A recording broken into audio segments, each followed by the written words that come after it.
At 53, Dana Perino has built a career defined by composure, clarity, and an almost unshakable professionalism. Millions recognize her polished on-air presence, the calm voice in chaotic news cycles, the steady analyst who never seems rattled no matter how turbulent the moment.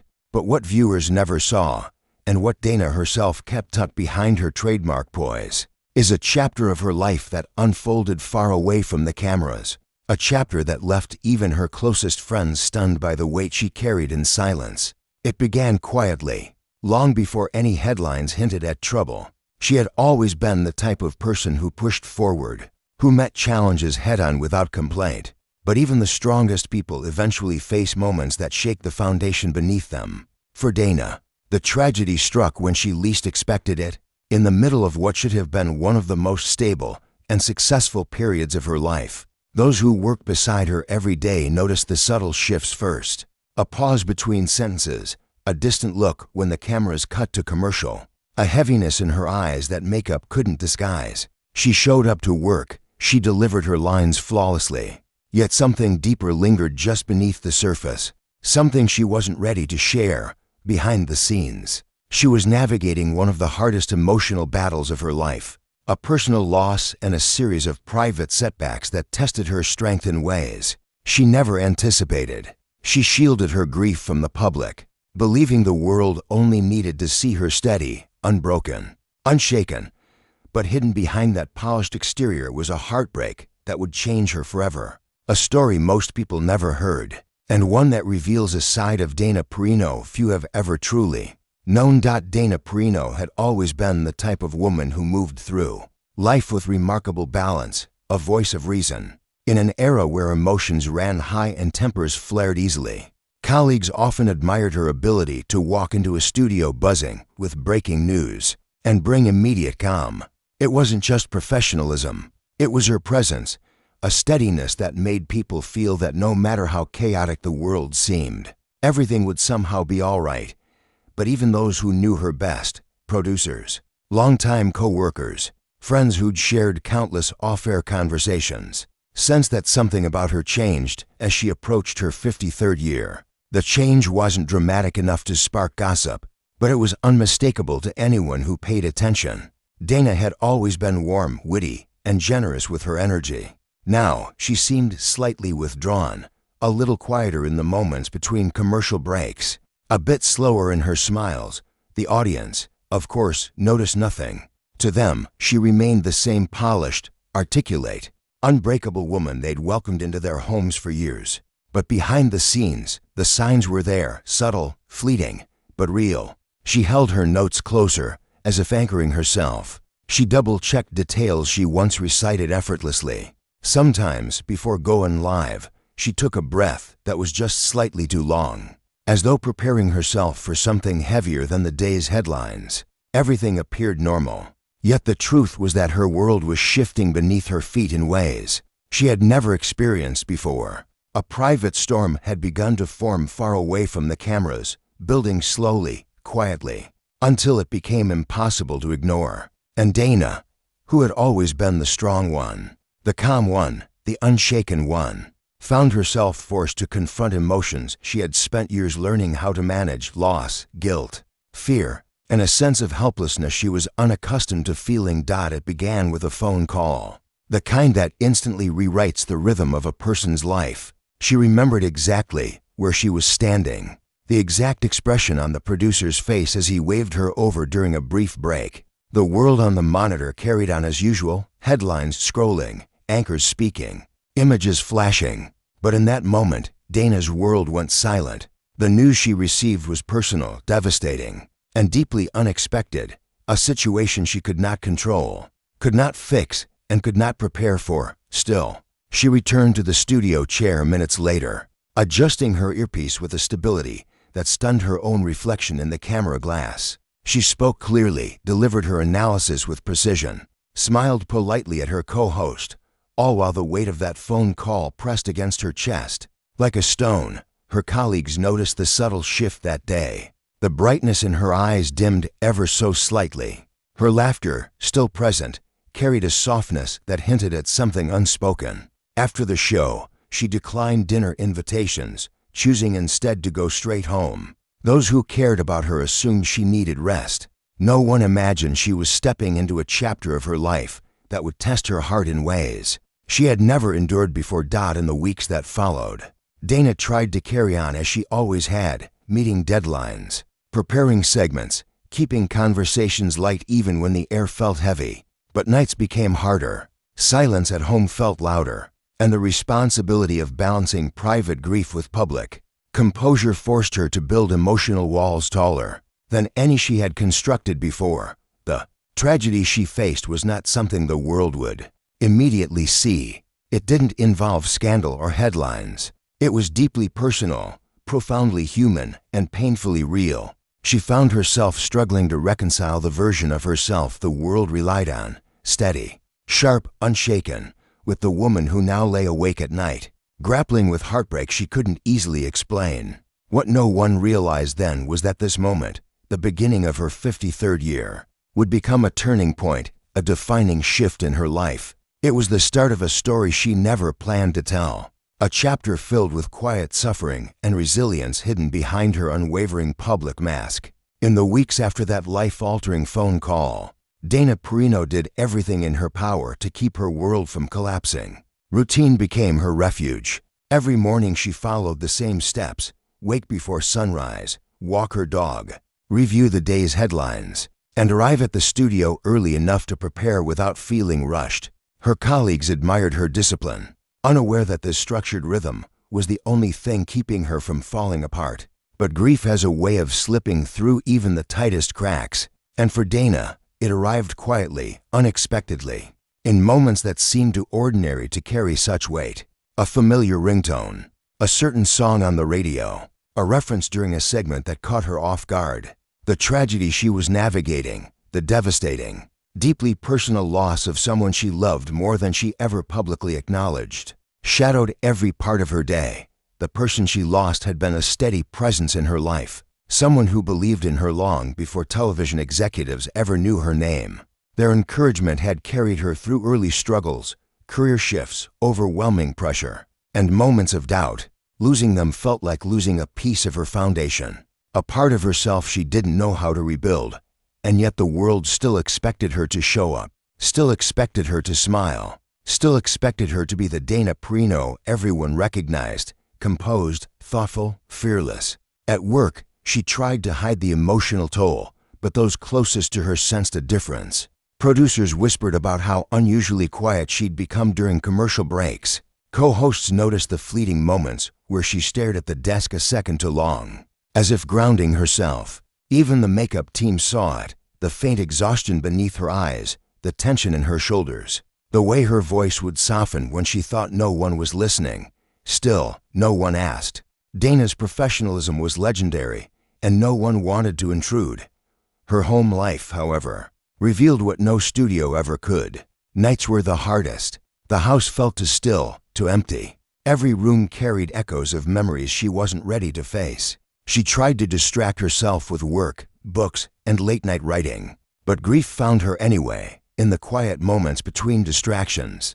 There were nights where she sat by the window, staring out at the city lights, replaying old conversations in her mind. Regrets surfaced, things she wished she had said, moments she thought she'd have more time for, calls she assumed she could return later. Loss magnifies the smallest details, and for Dana, every memory felt like a stone she carried in her chest. But even in sorrow, she never allowed herself the luxury of falling apart completely. Each morning she gathered herself, buttoned her blazer, and placed her emotions behind the invisible wall she had spent years perfecting. She stepped into the studio lights as though nothing had changed, even though everything had. What made the tragedy even more heartbreaking was the solitude of it. Public figures grieve differently, not because their pain is lesser, but because they must endure it while the world watches. For Dana, this meant swallowing tears before showtime, forcing her voice steady during difficult segments, and keeping her personal heartbreak tucked behind carefully chosen words. Only a few people in her inner circle knew the full weight of what she was carrying. They checked in on her, offered quiet support, and gently encouraged her to take time away. But Dana feared stepping back. worried that slowing down might force her to confront the full depth of her grief, something she still felt unprepared to face. Instead, she pushed forward, hoping the momentum of daily life might dull the pain. But grief doesn't fade on schedule. It settles into the spaces we least expect, reminding us of the depth of our love, the fragile eye. Home never noticed, but those who studied her closely, the people who worked beside her day after day, began to see the subtle signs that something inside her had shifted. It was during a routine broadcast, covering a story that was neither particularly heavy nor overly emotional. Dana was delivering the facts, steady as ever, when suddenly her voice wavered, just for a beat. A moment so brief most viewers brushed past it instinctively. But in the studio, the air changed. Her co-host looked over gently. The producer leaned forward in the control room. Something in that wavering tone echoed the sadness she had been fighting to contain. Dana finished the segment flawlessly, but when the camera cut to commercial, she looked down at her notes and allowed the tiniest crack in her composure to surface. She exhaled deeply, pressing her fingers against her temple. It wasn't much, barely a gesture, yet it carried the weight of an emotional tide. She had been holding back for weeks. That small, fragile moment was enough to make her co-workers realize she was fighting something far heavier than she let on. Still, Dana refused to talk about it. She dismissed concerns with practiced grace, offering the same lines. "I'm fine, just a long week. Too much coffee, not enough sleep." But the truth was more complicated. The loss she carried had seeped into every corner of her life, no matter how hard she tried to compartmentalize it. Even at the studio, the one place where she had always been able to leave her personal life behind. Grief followed her like a shadow. Her emotional stamina began to fray. She found herself struggling to focus on stories she normally dissected with ease. Words she once delivered effortlessly sometimes stuck in her throat, not from lack of preparation, but from the emotional exhaustion that weighed on her. One morning, during a pre-show meeting, a producer mentioned a story involving family, a simple briefing, nothing more. Yet Dana felt her chest tighten. She excused herself quietly, walking out of the room before anyone could see the pain rising in her eyes. In the hallway, she leaned against the wall, trying to steady her breathing. It was a moment of vulnerability she rarely allowed herself, a reminder that even the strongest people have limits. Still, she returned to the studio minutes later, composed and steady, as if nothing had happened. Her ability to switch back into her professional self was extraordinary, but it came at a cost. Every time she pushed her grief aside, it returned heavier, more demanding, more impossible to ignore. At home, the struggle was even more pronounced. The silence became harder to bear. Nights grew longer. She spent hours replaying memories, flipping through old messages, and confronting the painful reality that life had moved forward without someone she thought she'd have for decades more. One evening, she finally allowed herself to cry, really cry, for the first time since the tragedy. She hadn't realized how tightly she had been holding everything inside until the moment the tears came, breaking through the emotional dam she had built. It was a quiet breakdown, one witnessed by no one, yet it marked a turning point.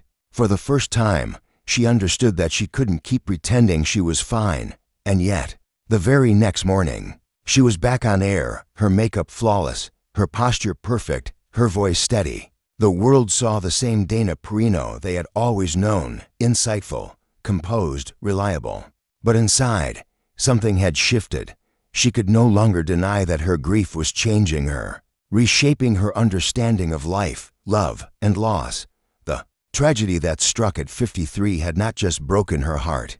It had exposed the fragile humanity behind the public figure. And while she still wasn't ready to share her pain with the world, the journey toward healing had quietly begun. Dana Perino had spent her entire professional life being the person others looked to for answers, whether she was standing behind the White House podium, anchoring live news during national crises, or guiding viewers through confusing political landscapes. She was always the steady voice, measured, composed, unshaken. But the reality behind the camera, the truth she rarely allowed anyone to see, was far more fragile than anyone suspected. By the time she turned 53, Dana had already weathered storms that would have broken most people.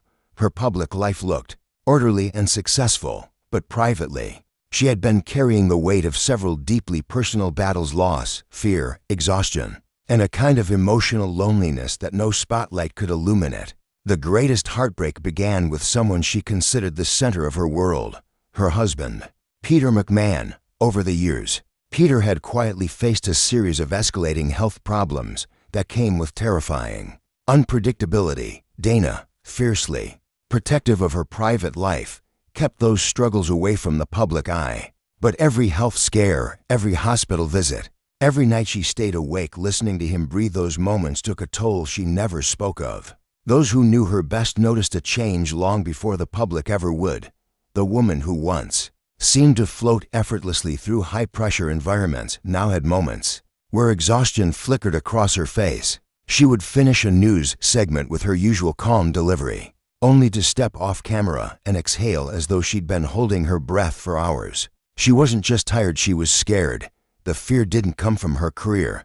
She had survived media storms, political chaos, and more than her share of public criticism. No, this fear came from the possibility of losing the man who had been her rock since the day they married. And every new health complication tested her strength in ways she never could have prepared for. As if that weren't enough, Dana was also facing a private grief that few people knew about. Her beloved dog, Jasper, whom fans affectionately called America's dog, had passed away. For Dana, Jasper had been far more than a pet.